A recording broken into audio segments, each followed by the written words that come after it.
গোটা বিশ্বকে স্তব্ধ করে আশার আলো নিভে যাওয়া বার্সেলোনায় নতুন প্রাণের সঞ্চারী যেন করেছিলেন নেইমার। তার আগে সব আশা ফিকে হয়ে আসছিল। ক্যাম্প নুর আকাশে ক্রমেই চিন্তার কালো মেঘ ঘনিয়ে আসছিল। লাখো বার্সা ফ্যানদের কপালে তখন পড়ছে চিন্তার ভাত। তবে আশা দেখাচ্ছিলেন নেইমার। ছেলেটা গোটা ম্যাচে যেভাবে একাই পিএসজির কালঘাম ছুটিয়ে দিচ্ছিল, তাতে একটা অলৌকিক কিছুর প্রত্যাশাই করছিল বার্সা ফ্যানরা। ৮ মার্চ ২০১৭ দিবাগত রাত ১:৪৫ চ্যাম্পিয়ন্স লিগের রাউন্ড অফ 16-এর ম্যাচে বার্সেলোনা প্রথম লেগে ৪-০-তে পিছিয়ে থাকার পর দ্বিতীয় লেগে মুখোমুখি হয়েছে ফরাসি জায়ান্ট পিএসজির। ক্যাম্প নু সেদিন একাই শাসন করেছিলেন Brazilian poster boy Neymar. Thiago Silva মার্কুনহুইজদের ঘাম ছুটিয়ে দিচ্ছিলেন একের পর এক ড্রিবলিং করে।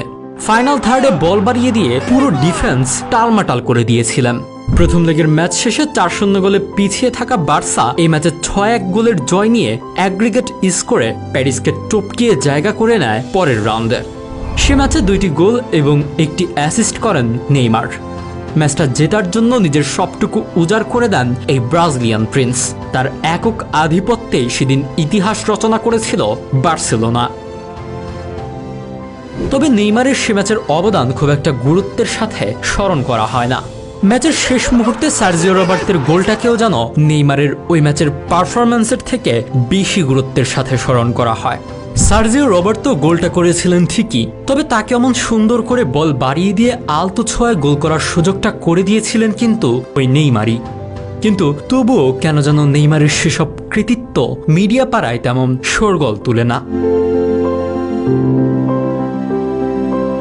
শুধু সার্জিও রবার্তোই না, ওই ম্যাচ শেষে ফ্যান, প্লেয়ার, মিডিয়া, ম্যানেজমেন্ট সবাই মেসিকেই মাথায় তুলে নিতেছিল।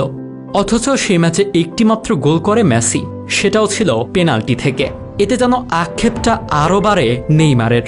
তাই তো অনেকেই বলেন মেসির ছায়া থেকে বের হতেই পিএসজিতে পাড়ি জমিয়েছিলেন নেইমার।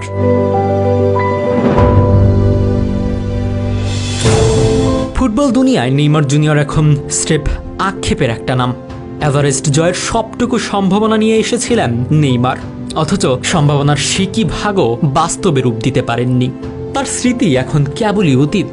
সেই অতীত ঘেটে তাকে একটুখানি স্মরণ করে আরেক ফুটবল তারকা আব্দুল কামারা একটুখানি মনে করিয়ে দিয়েছেন কতটুকু ভয়ঙ্কর ছিলেন নেইমার।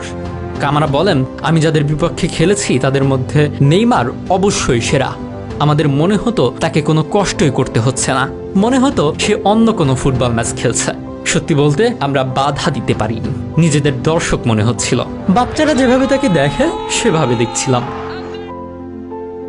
নেইমার নামক গল্পের সবচেয়ে তাৎপর্যপূর্ণ অংশ বোধ হয় পিএসজি অধ্যায়।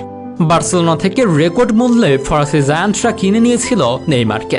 সেখানে তিনি নিজের প্রতিভার স্বাক্ষর রেখেছেন ঠিকই, তার খেলায় সুর, তাল, ছন্দ সবকিছুই ছিল। কেন ২২২ মিলিয়ন ইউরো খরচ করেছে নাসের আল খেলাইফি, সেই প্রশ্নের উত্তর পেতে বেশি দিন অপেক্ষাও করতে হয়নি বিশ্বকে।